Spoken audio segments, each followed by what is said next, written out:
By the end of this video, you will know the 5 red flags which can suggest a potentially dangerous blood clot in your legs. Crores of people in India are affected by blood clots, and this has become much higher after the COVID pandemic. If you have any of these 5 signs, you should get it checked immediately. Otherwise, you may have a deadly clot hiding in your legs.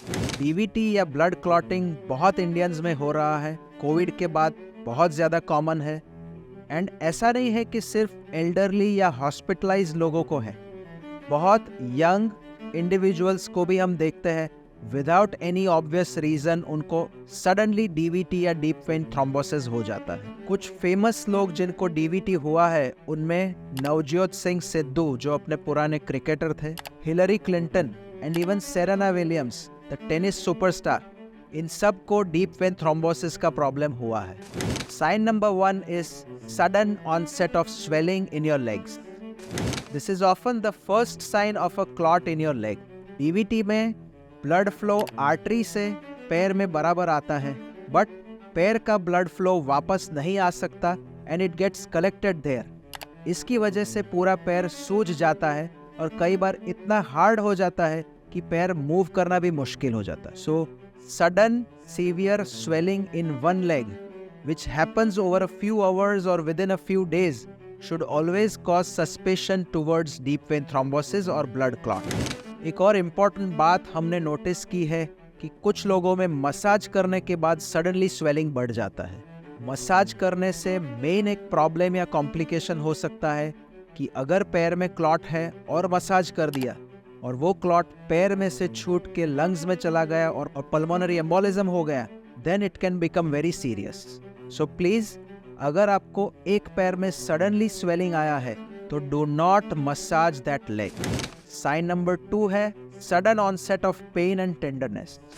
अगर आपको अचानक से पैर में दर्द शुरू हो, कल तक कुछ नहीं था और अचानक से आज पैर दर्द करने लगा, then it can be one of the very important signs of an underlying blood clot in your leg. ये pain usually larger muscle groups जैसे काफ या थाइज में ज्यादा कॉमनली देखने को मिलता है। पेन के साथ साथ चलना और पैर मोड़ना ये दोनों मुश्किल हो जाते हैं। साइन नंबर 3 इज रेडनेस और डिस्कलरेशन इन योर लेग्स।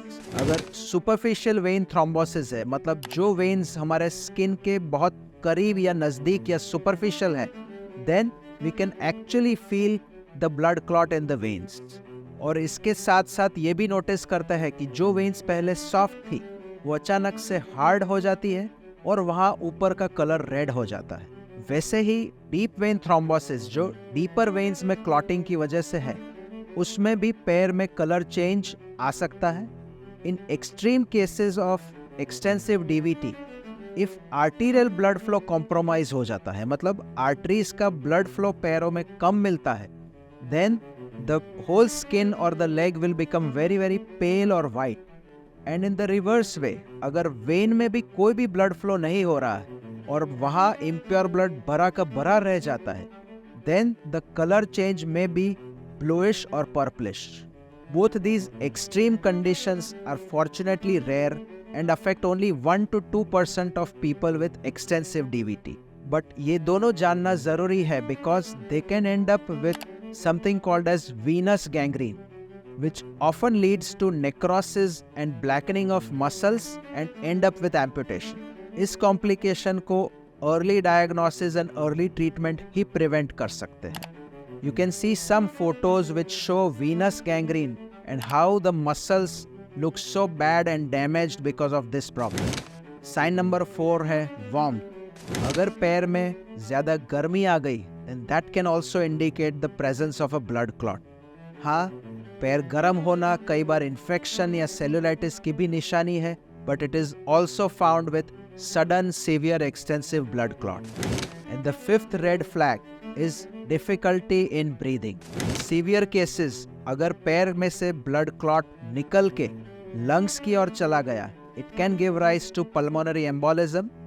इसलिए पैर की सूजन के साथ साथ अगर छाती में दर्द, घबराहट या स्वेलिंग में प्रॉब्लम लगता है, then don't neglect these signs which can be often used to diagnose pulmonary embolism in time.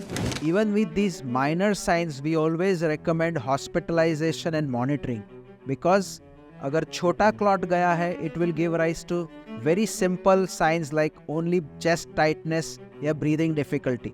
But अगर कोई बड़ा क्लॉट पैर से छूट के लंग्स में फंस गया, then it can become very serious and end up with death. Pulmonary embolism को ट्रीटमेंट के साथ साथ मॉनिटरिंग के लिए हम कई बार आईसीयू में भी एडमिट करते हैं and apart from regular blood thinner injections, thrombolytics जो क्लॉट डिसॉल्व करने में हेल्प करते हैं उसका भी यूज़ होता है। एंड जिनको despite being on medicine pulmonary embolism होता है उनके लिए एक और प्रोसीजर हम करते हैं जिसको कहते हैं आईवीसी फिल्टर प्लेसमेंट। इसमें हम पेट की वेन में एक फिल्टर रख देते हैं ताकि पैर का ब्लड क्लॉट ऊपर लंग्स तक न जाए।